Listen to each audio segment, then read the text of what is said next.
원칙 없는 규제, 기준 없는 방송업계를 향한 통렬한 비판, 이전 투구 유료 방송업계를 겨냥한 독하고도 의미 있는 바늘 끝, 성문대 황근 교수의 촌철살인 일침, 전 세계 어디에도 없는 유료 방송 가입자 규제, 유례 없는 법 개정안에 대한 속 시원한 일침, 국민대 법학부 신홍균 교수, 시청자의 선택권을 박탈하고 창작의 날개를 꺾는 반 콘텐츠, 반창조 규제에 대한 날카로운 일침, 세종대 애니메이션학과 한창환 교수,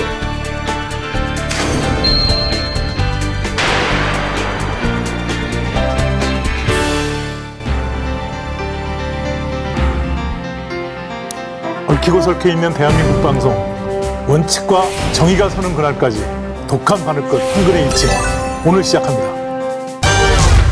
합산 규제 도대체 무엇인가? 국회에 아주 중요한 쟁점이 하나 있죠. 방송 쪽에. 그게 이제 아마 이른바 합산 규제라는 것 같은데. 그 합산 규제가 도대체 뭐예요? 유료방 사업자들 중에서 이제 그 KT가 위성하고 IPTV를 같이 겸용을 하고 있고, 케이블 사업자들은 케이블만 하고 있고 하는데, 케이블 방송사들의 주장이 위성 방송과 IPTV를 같이 하는 KT의 점유율 등을 갖다가 합해서 계산해야 된다라고 해서 합산이라고 이제 부르는 거고요. 근데 합산 규제가 이제 법에 담긴다고 한다면 그건 이제 대표적인 사전 규제가 되는 거죠. 법에 의해서 사업자의 자유를 막겠다라는 거 되는 겁니다. 합산 규제 33%는 왜 문제인가? 33%가 왜 나온 겁니까? 그 우리나라가 유일하게 지구상에 33% 규제라는 게 없어요.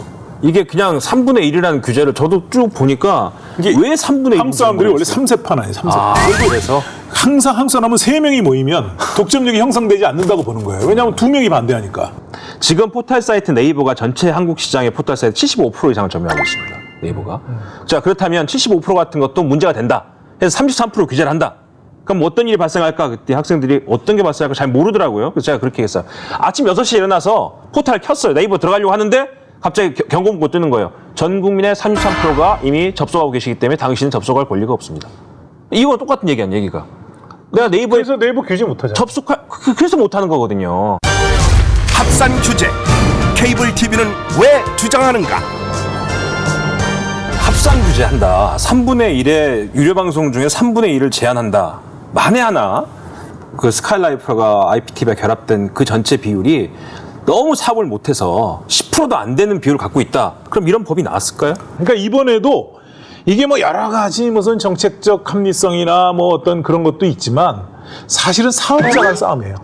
이게. 그 밑바닥까지 들어가 보면은 사업자 간 싸움이죠. 그러니까 이 사업자 간 싸움인데 그럼 사업자 간 싸움의 두 사람의 입장은 뭐냐? 아주 쉽게 생각하면 케이블 TV 사업자들 입장에서 볼 때는 95년에 먼저 출범했고 그동안 사실상 우리나라 유료 방송을 거의 독점해왔잖아요. 그러다가 위성한테 일부 뺏기고 IPTV한테 이제 뺏기니까 상당히 기분이 안 좋지.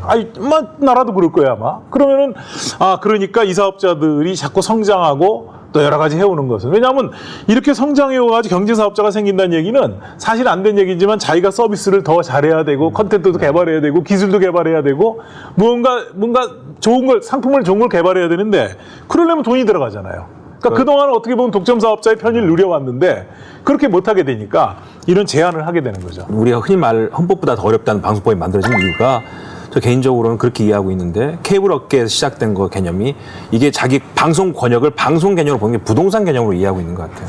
내 땅 뺏기는 거. 그러니까 권역이니까. 네, 땅을 뺏기니까 가입자 사람 한 명당 경제적 가치가 얼마다. 라는 게 자산 규모가 돼버리니까 그 자산 규모가 줄어든다 생각하니까는 이게 공정하지 않다.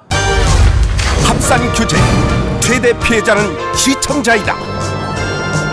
이 법이 만약에 그냥 통과된다면 영업하지 말라는 앞으로 얘기예요. 한 150만 명 정도 이상 못 가져가요. 그러니까 그건 150만 명이 됐다 합시다. 네. 그런데 KT에 대한 이런 IPTV나 스카이라이프를 더 서비스를 받고 싶은데 서비스 못 받는다는 얘기예요? 새로 신규 가입자가? 그러니까 이제 그게 문제죠.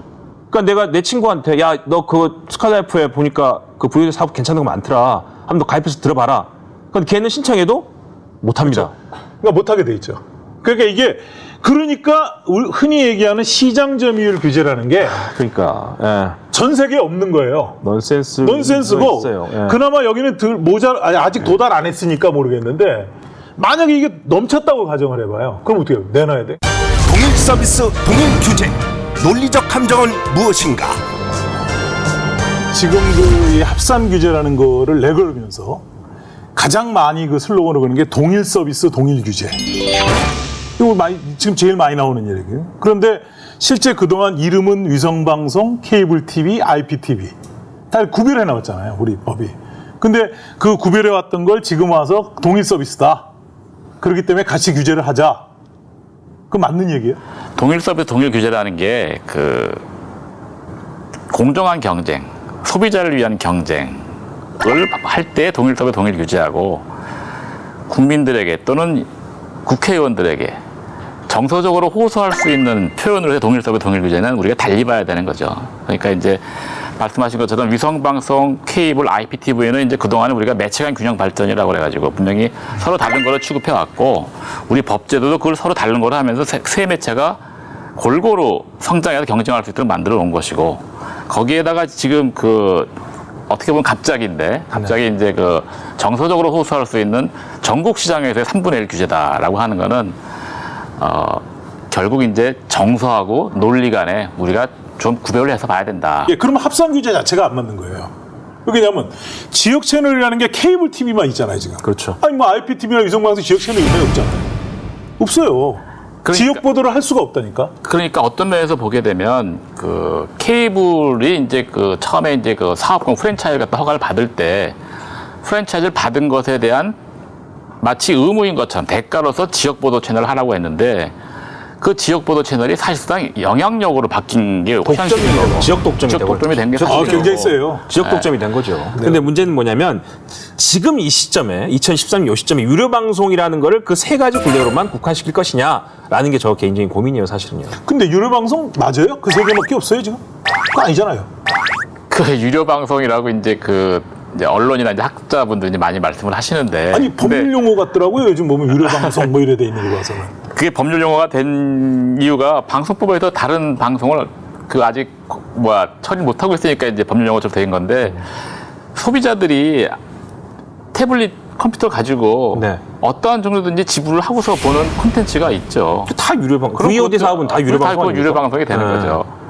아니 뭐 VOD뿐만 아니에요. 최근에 그 푸크 서비스 보면요, 지상파 3사가 해가지고 하는 인터넷 그 포털 있잖아요. 인터넷 저 플랫폼. 네, 푹 서비스. 그게 지금 거의 200만이에요. 그리고 월 가입자가 케이블 쪽에서도 그런 TV라는 서비스. TV도 하고. 그러니까 그러면 그렇죠. 동일 서비스 동일 규제라고 할 때 그건 동일 서비스를 만들어 놓고 이제 동일 규제해야 되는 거고 그 동일 서비스를 만들려고 할 때 고려해야 될 게 이제 온갖 종류의 콘텐츠가 제공되는 플랫폼, 온갖 종류의 콘텐츠 허브 뭐 그런 것도 다 같이 고려를 해야 되는 게 맞는 거죠. 창조경제. 그것을 위한 정책 대안은 무엇인가? 우리가 가진 생각은 그래요. 이게 좀 뭔가 이왕 지금 우리가 저 방송통신융합과 관련해 가지고 재작년엔가 방송통신 기본법이 됐어요. 근데 이제 사실 기본법은 철학만 있고 되게 기본 철학만 있는 거잖아요. 그리고 사업법이 이제 만들어지는데 지금 만든다고 몇 년 됐지만 못 만들고 있어요. 그러니까 사실 이게 지역적인 문제 요로 하나하나 문제를 해결해 가지고는 내가 볼 때 이게 해결될 문제가 아니에요. 지금 이거 말고도 다 잘 알지만 지상파 재송신 지금 아직도 해결 안 되고 있죠. 그잖아요. 그러니까 또 이것뿐만 아닙니다. 여러 가지 정책 대안들이 지금 얽혀 있는데 그런 것들에 대해서 종합적으로 정리할 수 있는 그런 법 체계를 충분한 논의로 해서 만들어야 되는데 이게 그때그때 이렇게 산발적으로 간다는 건 나는 제가 보기에는 이거는 좀 뭔가 문제가 있다라고 보고 그 다음에 또 하나 규제 이게 마지막으로 제가 결론을 내고 싶은 거는 이거예요. 뭐냐면 규제라는 거는요 항상 미래지향적이어야 됩니다. 그렇죠. 정책도 그렇잖아요. 이게 우리가 물론 이제 그게 필요하긴 하지만 우리가 지난 그 몇 년에 걸친 정부가 가장 그 여러 가지 미래지향적인 행동도 했지만 과거에 사로잡혀가지고 미래로 못 간 게 많아요. 근데 가만히 보면 이 법도 내가 보면 이게 약간 미래지향적이라기보다는 이게 과거에 좀 이렇게 좀 많이 이렇게 뭐 통신사업자의 지배 논리 뭐 이런 게 좀 있는 것 같단 그렇죠. 말이에요. 네. 그래서 이런 것들로부터 좀 많이 벗어나는 게 답이 아닌가 하는 생각이 듭니다. 그러니까 말씀하신 것처럼 미래를 지향적으로 한다고 미래지향적으로 한다고 할 때 미래 혜택을 볼 사람들이 지금 누군지 모르잖아요. 그럼 그분들이 나서가지고 이 법 안 된다고 이거 개정한다고 반대를 하셔야 되는데 그건 당연히 아직 누군지 모르죠. 그러니까 오히려 목소리는 지금 과거 아니면 기득권자들이 목소리가 크니까 거기에 따라 법을 만들게 되는 그러니까 건데. 중국 같은 경우는 공산당 일당 독재지만 거기 나름대로도 무슨 법을 만들 때 인민대에서 법을 만들 때 정책을 만들면 항상 그 다음에 대책을 물어본답니다. 대책에 대한 문제가 생길 거는데 방책까지 물어본대요. 그렇게 돼서 정책을 만드는 사람들이 중국 사람이라는 얘기를 하는데 문제는 지금 만들고 있는 법전 특히 방송법 같은 이런 몇 가지 규제가 방송이 더 활성화되고 수용자 복지가 극대화될 수 있는 방안에 최종점을 먼저 고민해 볼 필요가 있지 않나라는 생각입니다. 예. 그러니까 뭐 한국 방송은 지금 위기에 빠져 있습니다. 그것이 환경적인 요인보다는 그거에 대처하는 우리의 여러 법 체계가 조금 따라가지 못하는 것이 아닌가 이런 생각이 듭니다. 이러한 법 체계가 제대로 정립되고 좀 원칙이 성립될 때까지 황근의 일침은 계속되겠습니다. 감사합니다.